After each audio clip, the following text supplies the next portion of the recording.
All right, guys, welcome in. I just want to take a couple minutes and walk through a couple of things. I'm just going to tell you this right up front. I'm not a master tweaker, but I've learned a lot from watching a lot of videos, putting my hands on things, watching some demonstrations live, and I just want to kind of walk through. I know a lot of people are new to the hobby and really just trying to figure some things out, but I want to show you guys kind of what I do. And it's very minimalistic as far as all the equipment and things. I have a couple pair of pliers, a lighter. I actually have a base, and you'll see up close. Let me see if I can get it close. These prongs are all kinds of mangled, not lined up. This is just a base brand new out of the pack. And I'm using a pretty balanced figure, the Mr. Everything Buzzball figure. It plays on my Michigan squad, so I just wanted to kind of take a look and use that figure as a starting spot. I definitely think as you're starting to tweak and as you're putting things together, you want to tweak with the figure that you plan on using for that base. Of course, later you can always change it, but from a balance standpoint, from a speed standpoint, weight, all that good stuff, you really want to figure it out. So I'm going to try to do this as quickly as I can so it's not like an hour-long video. We just have one base. That's all we're trying to work with. And I just want to walk you through some things and talk about some things. Obviously, if you have questions, I'm sure the master tweakers and the legends in the hobby will be able to chime in. But I haven't been doing it a really long time at all. But I do get decent results, so I'm happy with it. I do get the performance. I get the things that I want. So we'll walk it through and just kind of figure it out. So kind of on the board here, basic lighter, nothing crazy. These are my favorite pair of pliers. I have a good feel for them. They're actually Craftsman pliers. On the Gridiron Buzz Network page, there's a link that you can actually order these from Amazon. I think they're $7 or $8, something like that. And then, stop the camera from shaking. We've got the Zeron pliers. These are pretty sweet. They've got flat noses up top here. And then, smooth jaws on the inside. These you can really do some work with, but you've got to be careful on this plastic because if you squeeze too tight with these, you'll just blow the plastic out and you kind of have a ruined base.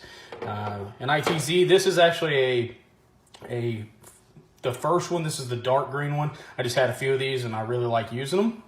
And then, of course, Mr. Buzzball, Mr. Everything from a Buzzball figure. So basically, what I like to do on these particular bases is take the back prongs, or the prongs that are closest to the base. You can actually see them if you have one in person, but there are a set of prongs that are closer to the back than they are and these are a little bit further away from the front. So that's the way I like to orientate it. Clearly, you can turn this around. It doesn't really matter, but there we go.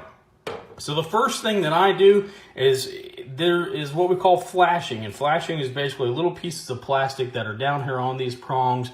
Can cause some issues, not make the surface run as smooth as you want. So we've got to flash the prongs. And basically what that means, we're going to take a lighter, we're going to light it up, and just going to take them and just wave it right over the top of those prongs. All that's doing is just melting that little bit of plastic that's there. And clearly we know this one's not going to run right off the bat because we got some messed up prongs. So the next thing I'll do, and there's a lot of different ways to do this, but I really like to take my pliers, my Craftsman pliers, and mainly I use a candle warmer, but you don't even have to have a candle warmer. You can literally take your lighter, squeeze these together, and just run it right down the seam. Let that actually get lit up pretty good. You don't want to get this crazy hot. You're not trying to cook anything. You're just trying to get a little bit of heat going. And that's all I got to have. And then I'm going to take my pliers and I'm going to start on the back prongs. It's just a preference for me. And all I'm going to do is just grab both of them about halfway down, give them a little bit of a squeeze and just kind of pull, but nothing crazy. We're not trying to prove who we're, the strongest world's strongest man. And we're just going to start to practice and get those prongs straightened out the best that we can, especially that one that's kind of mangled in there. And it takes a couple of tries. I mean, especially with something like this, it's not going to run straight off the bat. So we'll get all those going. I still got that one kind of tangled in there, no problem. I'll go to the front, I'll reheat my pliers, and then we'll work on those front ones for just a second.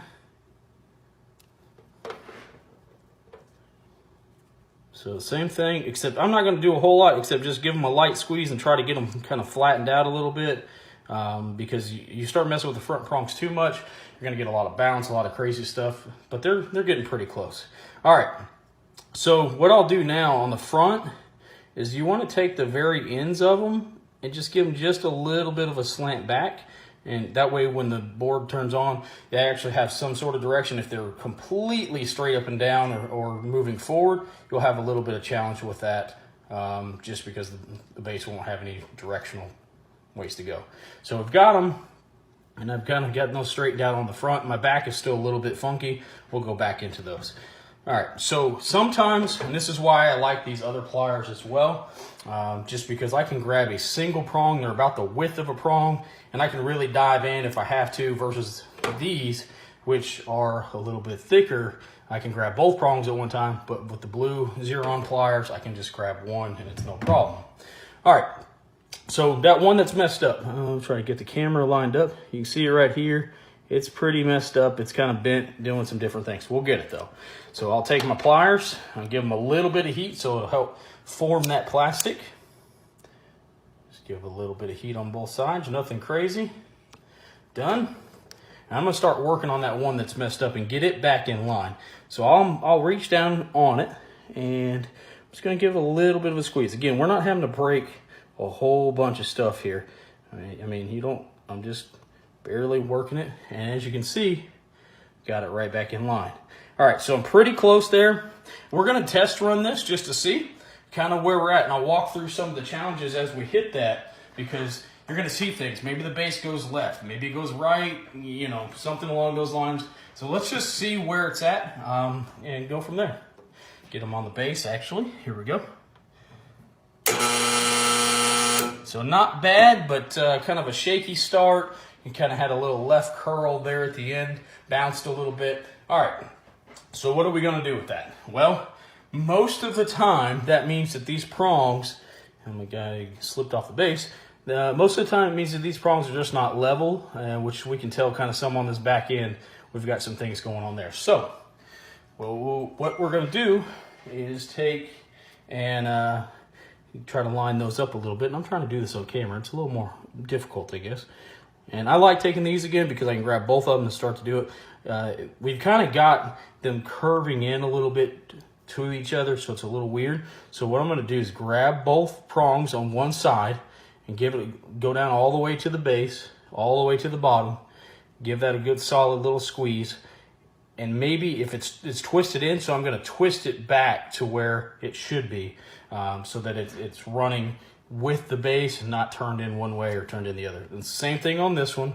It's kind of turned in a little bit, so I've got to kind of twist it back out.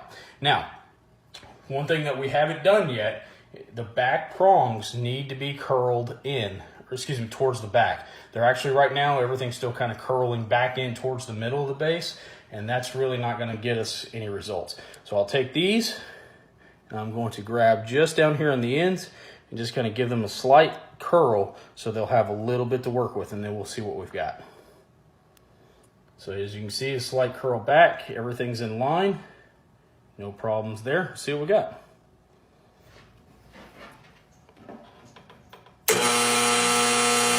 Pretty solid. Now, what we don't have, this should be a speed base, which is what I'm aiming for. We don't have a ton of speed. It's kind of right there. It's not bad. It's maybe some running back material if you're trying to time up something, but I'm looking for maybe wide receiver or something from a defensive side. I want to have a little bit of speed go on, so I've got to figure out what that is. Now, when we look at this, the front prongs may need a little bit of adjustment. They may need to come back towards the front of the base this way, and the back prongs may need just a little less curl. Anytime you have curl, you're putting more plastic down on the surface, and that's going to create different resistance, and it's going to slow the base down. So what I'll do, I'll grab those Gridiron pliers back off the camera here, grab those, and I'm going to take each individual prong, give it a little light squeeze on the back here, and just see if we can't get some of that curl out. Go to each one, get some of that curl out there. And then on the front, I'm going to try to make them just a little bit straighter on the front end. But I don't want to get them out of line here. All right, everybody's still pretty much in line. We took out some of the curl, still have a little bit of slant on the front. Let's see what we got.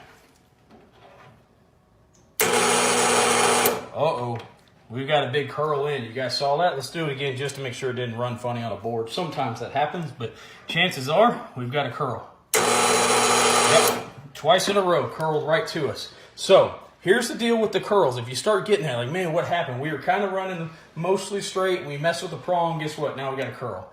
So what happens, so the base is curling this way. What it is, it's either these prongs are too short or laid in a little bit further because they're not touching, causing that curl to go this way. Or the prongs on this back side over here are too tall or slanted a little bit differently, causing the base to push that way.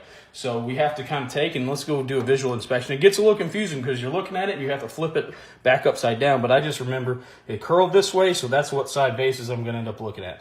And we'll take a look here on the camera, and you can kind of see they got out of line a little bit. You can see the slant just a little bit deeper right there. Let's see if I can get that on camera. And that's causing that base to curl. So what I like to do, this is why I'm not a professional, but I do enjoy messing with it. I'm gonna take my big pliers here and come back and try to straighten that back out so that both those prongs come in together. We're gonna give that just a little bit of forward squeeze and see if we can't get it straightened back out. And this is where the experiment comes in. As long as you don't just crush a base, I mean, just get on it and just grip it with everything that you have when you're looking, especially for speed, you can manipulate these prongs and kind of see where you're going. All right, let's see what we got. So we had a little better adjustment. It's still curled to us, so chances are it's something on that back side. And again, I'm doing this on camera, so I'm really trying to watch it, and I can see the same thing. These prongs are standing up just a little taller over here on the far side. So what happens is, because they're not angled as deep, they're taller, they're touching the ground or touching the surface and creating that push on that side. So I'll just get that good and lined up. And you'll start to see it as you continue to practice. You'll start to see exactly what's going on. But most of the time on the curls, it's always about either it's the front prong on the side that it's curling to, or the back side, the opposite one that's curling. So let's see what we got. There we go. So we've got a little bit straighter of a run that time. So not too bad, but now we don't have really any speed. We're still doing okay. We got rid of our curl. It was that back prong, lightened it up a little bit. Decent, but just not fantastic speed. So here's what's got to happen. On our front prongs, we've got to probably stand those up just a little bit. We may have too much curl going back, too much angle. It's causing too much drag. So I'm going to try to stand those guys up just a hair. Doesn't take much. And we might have a little flashing the way that was running. We might have to reflash it. On the back, we'll try to just get some of that curl out, but angle them towards the back, not so much the curl. Try to do this on camera for you. So just taking lightly squeezing each one of those, make sure everybody's lined up. We might have a little bit of flashing still. We'll check it out. Better on speed, but not great. Let's, if that happens and everything's running fairly smooth, I normally find that there's some flashing. It's micro flashing of some sort still on those, and I can see it with my naked eye. I don't know if we'll see it on camera. So I'm just gonna take and just kind of give it a fresh wave of the magic wand here and give it a second to cool off, because there's a little bit that happens. You don't want the surface getting sticky, but sometimes when you freshly heat them like that, they'll seem to run better. But you come back maybe 20 minutes later, it's like, what happened? So let's give it a second to chill out. There we go. That's better. We're getting there. So this base, just for doing it on camera and trying it out, we've got a base that's running straight. What we would want to work on continuously and just until we got it set, until we're satisfied, is finding the angle, getting these pushed back far enough that we have a good angle going on the back. And then just a little bit of an angle on the front of these guys so you can get its maximum speed. You basically want the direction from the angles, but then you want as minimal plastic as what you can really touching the surface, because that's what's causing that resistance. So here we go. There we go. And that's going to do it, guys. Thanks so much for watching. If you have questions, if you think I did something wrong, listen, we're all here to learn. I just felt like making a little video trying to show a little bit of things that were happening. But we took a mangled base, straightened it out. We've got at least a running back out of it, if not maybe a tight end or something along those lines, just in just a few minutes and trying to do it on camera and all that kind of stuff. Thanks for watching. We'll see you later.